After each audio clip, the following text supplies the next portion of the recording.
I les obres visades d'habitatges plurifamiliars a Mallorca varen augmentar un 60% i els unifamiliars un 23% durant el 2019, segons dades del Col·legi d'Aparelladors i Arquitectes Tècnics. Sí, en canvi, baixen les obres per construir nous hotels i per reformar en el sector.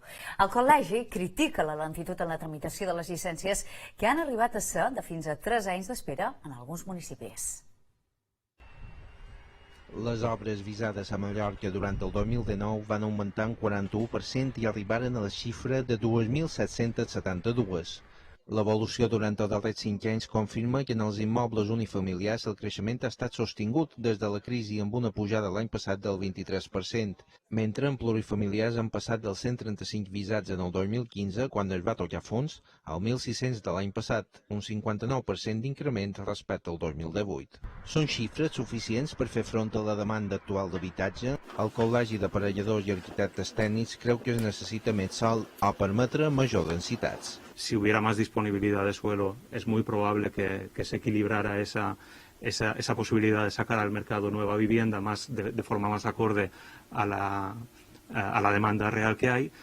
Nosotros también sabéis que estamos en la línea de solicitar que los planeamientos urbanísticos se adapten a las densidades que puedan dar satisfacción a esa demanda.